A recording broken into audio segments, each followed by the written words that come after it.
Salam, hər vaxtınız xeyirli olsun uşaqlar. İnşallah ki, yaxşısınız. Bizim bugünkü mövzumuz həyat bilgisi 1-ci sinif dərs 12 hüquqlar mövzusu olacaq.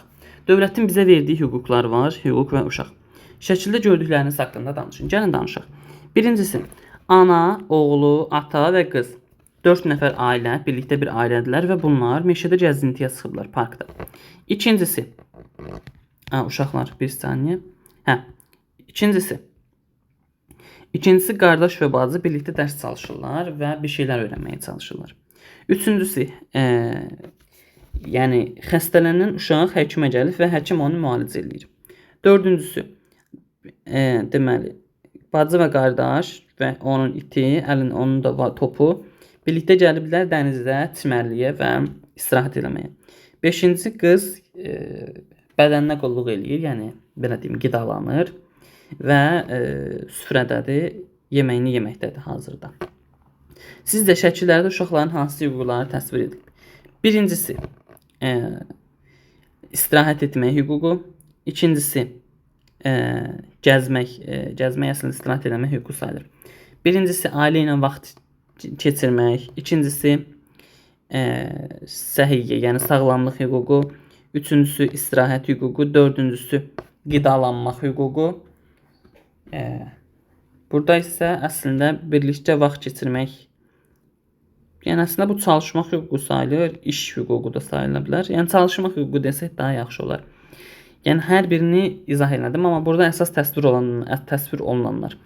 Birincisi qidalanmaq, ikincisi istirahət, üçüncüsü isə sağlamlıq hüququdur. Başqa hazırda önəmli heç bir şey yoxdur burada. Hansı şəkildə uşaqların hüquqları pozulub? Cəmiyyətimizdə bu cür hallara rast gəlmisinizmi? Bəli. Birincisi, uşağın xətrinə dəyiblər, küstürüblər. Belə deyim, bu insanı təbiətdən təcrid etmək deməkdir. Cəmiyyətdən təcrid etmək deməkdir. Və bu uşaq hüququnun birbaşa pozuntusu kimi ortaya çıxır. Yəni, X çəkdiyində hüquqlar pozulub. İkincisi də hüquqlar pozulmayıb. Üçüncüdə də hüquq pozulub. Çünki uşağı məcburi işə sövq ediblər və uşaq boya işi ilə məşğuldur.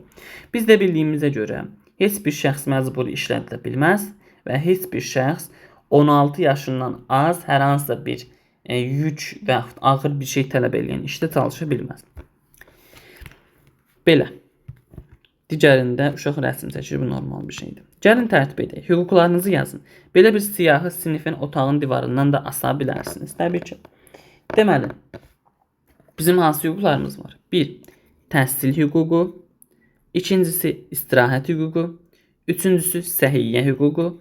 Dördüncüsü, qidalanmaq. Yemək hüququ da deyə bilərik. Qidalanmaq hüququ. Və s. və s. Bunun kimi hüquqlarımız mövcuddur. Təbii ki, bir neçəsində siz istəsəz əlavə eləyə bilər və bunu bir vərəqə yazar və divar otağınızdan asa bilərsiniz, yəni sinif otağından. Sonra, hər bir uşağın qəddar və kobud münasibətdən qorunmaq hüququ var. Bəli. 1 iyun uşaqların beynəlxalq müdafiəsi günüdür. Bu arada 1 iyun mənim də doğum günümdür. Yəni, uşaqlar günündə andan olmuşam. Nəysə, bu arada yəni onu demək istəyirəm ki, uşaqlar, qətiyyən heç bir zaman hüquqlarınızdan vaz keçməyin. Düzdür, 1-ci sinifsiniz və mən bunu biraz fərqli şəkildə deyə bilərəm sizə. Heç bir zaman hüququnuzdan vaz keçməyin. Hər bir zaman hüququnuzu öyrənin.